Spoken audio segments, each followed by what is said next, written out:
Vous Désolé. écoutez En provenance des étoiles, c'est le moment de la ligne directe. Je suis avec un auditeur qui a posé sa candidature comme étant une personne désireuse de participer. Allô, comment ça va? Ça va très bien, merci. Et toi? Ça va bien, merci. Ton nickname, c'est quoi? Moi, c'est Freak Art. Freak Heart. Ouais. D'accord, tu as des questions à poser à la médium. Qu'est-ce que je puis pour toi? Ben, à vrai dire, je me demandais s'il m'attendait dans mon futur. J'ai perdu mon travail récemment. Fait que, de ce côté-là, je me demande si ça va bien aller, là. Écoute, je suis un petit peu mal à l'aise de parler de ça, mais c'est parce que je suis vraiment très mal à l'aise. En fait, je devrais peut-être même te le dire, pas d'onde. OK. Et je n'accuse pas de rien, mais tu as des entités après toi qui sont collées et c'est des entités habituellement quand même assez coriaces qu'on retrouve avec l'énergie d'une certaine drogue. OK? Et puis OK? cette énergie-là fait en sorte que vraiment ça contamine ton territoire, ça le stérilise dans l'ombre. Ton esprit créateur n'est pas en marche, ça n'est pas en vigueur. Tu as un instinct maternel très très proche, tu as une mère divine qui t'aime beaucoup. Au niveau de ton cœur, c'est pas mal la seule source de lumière qui est perceptible en ce moment. Toi, tu as vraiment à faire un ménage dans ton décor, dans ton environnement pour pouvoir réussir à débloquer ton troisième œil, à enlever ces couches-là de noirceur, si on peut dire, dans ton réseau énergétique et te permettre aussi en même temps de canaliser qui tu es, c'est-à-dire de prendre place à partir de ta propre lumière parce que oui, tu es un être divin qui a des choses à apporter et beaucoup de talent au niveau de la communauté, entre autres. Et cette sagesse-là, parce que tu as un volet aussi de sagesse amérindienne, autochtone, qui veut t'habiter dans ton énergie parce que tu es vraiment comme en tremblement, tu doutes beaucoup, il y a des fautes que tu te condamnes avec puis que tu te rends ça dedans, il y a un conditionnement, il y a des mémoires passées qui te sont très nuisibles. Je dis pas que ça frise la catastrophe, mais c'est assez pour embarquer dans tes énergies puis t'enlever des racines et alimenter aussi beaucoup de colère, de frustration, mais c'est surtout contre toi que ça revient. Pareil comme si, écoute, c'est pareil comme si tu prends l'espèce de moule énergétique que ça crée puis tu te le rentres dedans comme si tu c'est comme si tu t'auto-assassines, mais c'est pas le cas, là, parce que c'est pas de la mort, mais tu te rentres dedans avec justement ces cristallisations énergétiques-là qui créent des moules dans tes énergies. Tu as été condamné au niveau de la guerre. C'est une vie extraterrestre, OK? Et depuis ce temps-là, tu es comme prisonnier, si on peut dire, de cette vibration-là, de cet espace-là dans l'univers. Et ça vient te chercher au niveau du troisième œil. Si tu prends exemple comme référence terrestre, la croix en C que Hitler avait utilisée, ben, tu as un symbole de ce type-là, OK, qui est dans ton troisième œil, de cet espace de guerrier qui est là. Et tu es emprisonné et ton naturel est captivé là-bas. Fait qu'il faut vraiment que tu arrives à sortir de l'illusion. Et puis ça vient de l'enfance. Le miroir est là. Puis c'est drôle parce que l'énergie chez tes parents était pas très lumineuse. C'est comme ce problématique-là était déjà dans l'énergie de la maison. Fait que toi, tu es tout petit, tu essaies de te protéger. Tu as une bulle de protection qui est là, mais elle est comme grise. C'est-à-dire qu'elle résiste à la noirceur qui l'entoure, mais elle n'est pas assez forte pour pouvoir faire grandir l'arbre, le fruit de la vie divin dans sa splendeur, dans sa lumière. C'est comme un éclaireur. Tu es là comme un pionnier pour montrer le chemin aux autres, mais il faut vraiment que tu arrives à surpasser ta rage. Parce que tant et si longtemps que tu contrôles le volant de ton véhicule avec ta rage, tant et si longtemps que tu passes à côté de qui tu es. Et ton chemin est parsemé de doutes, de malheur parce que tu es attristé. Et ton enfant intérieur est prisonnier, n'arrive pas à aller chercher le soleil qui t'habite pour justement arriver au miracle de la créativité. Et ça, c'est tout dans tes talents, hein. Parce que malgré tout, tu as une énergie de justicier. Tu as une énergie aussi, t'as été vraiment proche comme artisan créateur, proche du roi dans les années 1600. Fait que tu as quand même des cordes, tu es un artiste de talent, tu réparais des instruments de musique de haut niveau. Tout ça, là, tu fabriquais des violons, de tout genre. Au niveau de l'artisan qui est là, tu l'as vécu dans la noblesse de les plus hautes personnes. de ce monde. Fait qu'il faut vraiment que tu arrêtes de reculer au niveau de ton talent puis de l'apprécier tel qu'il est parce que tu as des formes artistiques, autant manuelles qu'au niveau de tes sens, qui ont été pas erronées, mais qui ont été juste rapetissées par des vibrations de lourdeur qui sont là. Dans ton aura, on voit qu'il y a une partie où ce que, bon, au niveau de la justice, il y a eu des problèmes avec des problèmes d'alcool. Je dis pas que c'est dans cette vie-ci, là, mais c'est juste que c'est présent comme énergie. Et c'est quand même assez présent que ça influence d'une manière ou d'une autre ton quotidien. Parce que ça altère tes pensées et ton mental, puis ça t'empêche vraiment de fuir. C'est comme si le troisième œil est éteint, il y a une fuite, ça fait comme un petit gaz qui sort de là, et puis qui empêche justement la reconnaissance du fondement universel de que tu es à ta propre source et valeur.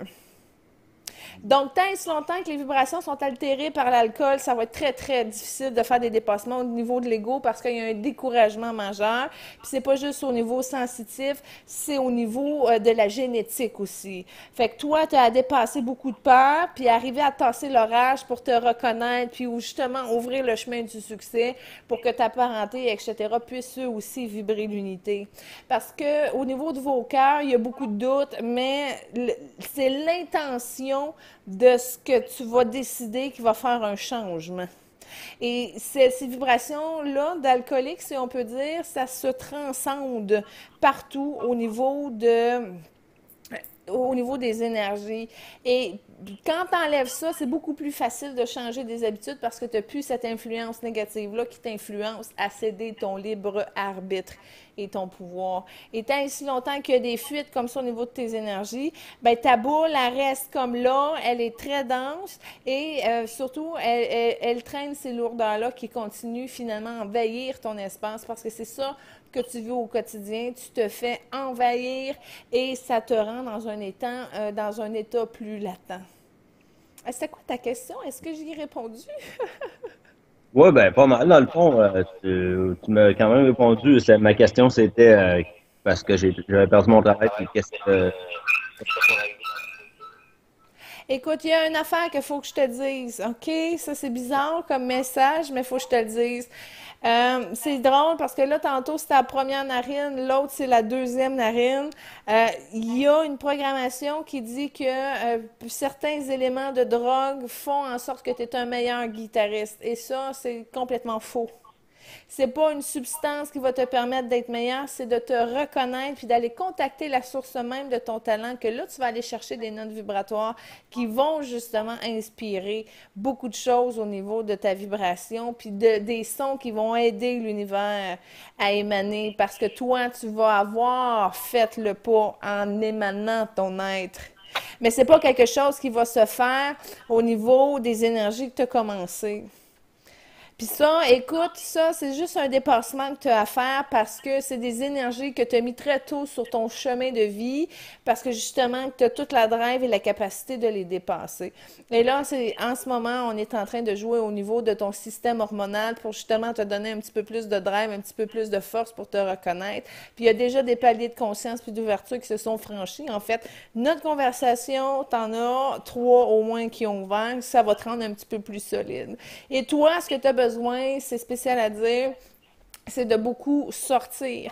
Nature, nature, nature, nature, régulièrement dans une journée parce que tu as trop tendance à rester confiné dans ta petite boule d'énergie. Puis il faut vraiment que tu prennes de l'expansion pour aller chercher, sortir cette lumière-là, si on peut dire. Et je te réfère sur mes chroniques de Robert Internacia, qui est justement un être qui voit les entités des arbres et tout ça, et qui nous donne des trucs pour savoir comment s'épurer, transformer les énergies, comment se nettoyer, parce qu'il y a beaucoup, beaucoup de guérison à apporter. Le cœur d'enfant, il est comme séché, et il manque vraiment, il y a comme une structure de peur qui est là, puis il a vraiment besoin de sortir de ses blessures de trahison. Tu as 3 patterns de trahison à dépasser avant de rencontrer ta flamme sœur en passant. Ah, d'accord. Puis le potentiel de la rencontrer, c'est toi qui vas t'avoir amené à cette pureté-là de ta vibration, parce que tu vibres dans le vert, tu vibres dans le bleu, puis tu vibres dans le rose. Ta couleur d'âme, c'est ça, OK? Épuré, là. Fait que le vert, c'est de la guérison. Fait que peu importe la manière que tu utilises ton talent, ça doit apporter une guérison sur qui tu es. Et automatiquement, tu vas guérir les gens qui ont contacté les mêmes espaces que toi. Ensuite, tu as le bleu. Donc, tout ce qui est le calme, la communication, c'est un bleu justement cobalt où ce que tu peux t'ouvrir davantage à passer un message. Puis le rose, c'est l'amour inconditionnel. Donc, c'est d'arriver à être amour et semer de l'amour par ton message, ça va apporter de la guérison. Fait que si tu veux savoir et reconnaître ton talent, tu dois utiliser les trois essences de ton âme qui te permettront de jouir de la vie et de jubiler de la création de tes rêves. Si tu veux une job pour une job, il n'y a pas de problème, tu vas en trouver une, mais c'est parce que tu es étiqueté, tu as un problème au niveau du troisième œil, tu prends pas ça au sérieux, tu n'es pas passionné de rien, puis tu retombes dans le vide, puis tu continues les mêmes patterns. OK. Fait que si tu veux arriver à changer ta vie, ben c'est à te reconnaître toi-même en tant que fiston de l'univers qui est là pour co-créer une réalité beaucoup plus lumineuse que la misère qu'il a connue dans ces temps de guerre et austérité. Ouais, d'accord. Merci C'est un beaucoup. switch, hein? Dis-toi toujours quelque chose. C'est que c'est chaque décision que tu prends, 100% de tes choix, c'est l'ombre et la lumière. L'ombre et la lumière. Donc, quand tu décides de faire quelque chose, ben, essaie de le faire par rapport à la lumière. Sinon, tu continues à garder un pied dans l'ombre puis à t'empêcher d'avancer. Parce que OK. ce que ça traîne, ça, dans les énergies, c'est de l'humiliation. Et c'est très contaminé. Ça ne fait pas en sorte qu'il y ait une ouverture au niveau des gens, puis qu'il y a un degré de satisfaction par rapport à la vie. D'accord. Merci beaucoup. Est-ce C'est- qu'il y a d'autres choses? Non, c'est vraiment bien. C'est pas mal complet. Bon, ben merci, Freak Heart. Moi, je changerais le ART pour HEART. Et tu vas voir, ça va déjà parsemer ta voie de lumière.